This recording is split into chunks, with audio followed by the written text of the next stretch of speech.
हम बात करेंगे 2020 नीट में आने वाले मोस्ट इम्पॉर्टेंट क्वेश्चन बायोलॉजी संबंधित। पहला क्वेश्चन कह रहा है एल्यूरोन परत होती है। तो बच्चों एल्यूरोन जो परत होती है भ्रूण पोष में होती है, राइट।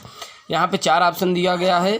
पहला ऑप्शन है भ्रूण में, बीजांडकाय में, भ्रूणपोष में, तो अंतःत्वचा में, भ्रूणपोष में। तो ये जो एल्यूरोन परत होती है वो भ्रूणपोष में होती है। दूसरे ऑप्शन की बात करें, आवृत बीजी पौधों में सबसे सामान्य प्रकार का बीजांड होता है। क्या कह रहा है?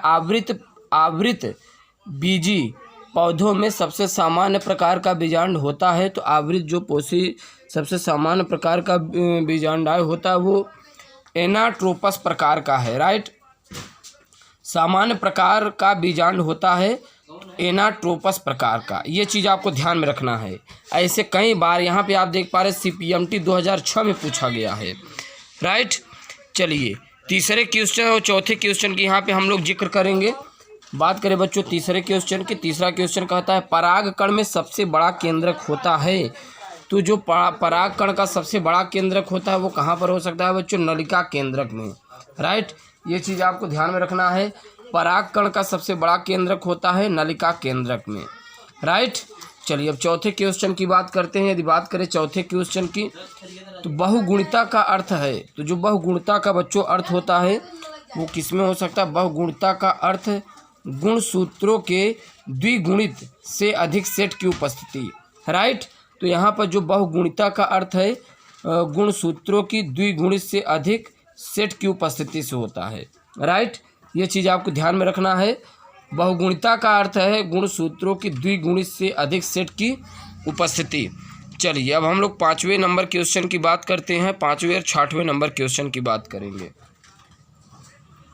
यहाँ पे आप देख पा रहे हैं कि जो 5वां नंबर क्वेश्चन है, 6वां नंबर का क्वेश्चन है, CPMT 2009 और CPMT 2009 दोनों प्रश्न पूछे गए हैं। पॉलिटेक्निक नीट जैसे एग्ज़ाम हाई कंपटीशन एग्ज़ामों में पूछे गए हैं। 5वें क्वेश्चन की बात करें, आवृत बीजियों का परिपक्व नर युग्म कोदभिद होती है। तो ये कौन सा हो सकता है ऑप्शन? त्रिकोशिकी होती है, राइट। आवृत बीजियों का परिपक्व नर युग्म कोदभिद होता है तो त्रिकोशिकी। ये चीज़ आपको ध्यान में रखना है। चलिए 6वें नंबर की बात करते हैं। यदि बात करें 6वें नंबर ऑप्शन की तो बीजांडकायिक बहुभ्रूणता पाई जाती है। बीजांडकायिक बहुभ्रूणता पाई जाती है। तो ये बच्चों कहाँ पर बीजांडकायिक बहुभ्रूणता पाई जा सकती है? 6वां का बी नंबर ऑप्शन, सिट्रस में।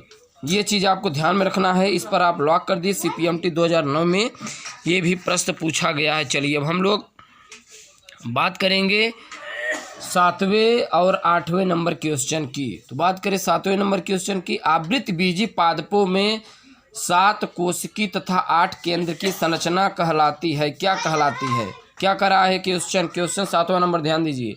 आवृत बीजी पादपों में 7 कोशिकी तथा 8 केंद्र की संरचना क्या कहलाती है? 7वां नंबर।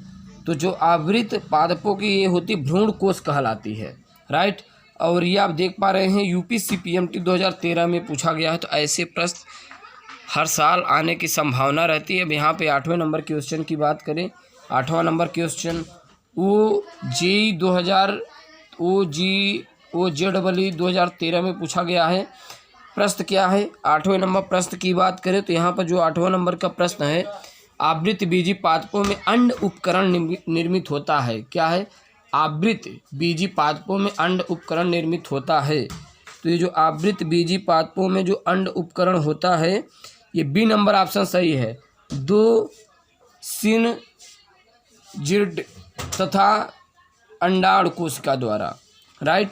ये 8वां का बी नंबर ऑप्शन सही है। ये आपको ध्यान में रखना है। चलिए देखते हैं क्या और क्वेश्चन है। 9वां नंबर यहाँ पे क्वेश्चन देखते हैं जो कि AIIMS में पूछा गया 2013 में।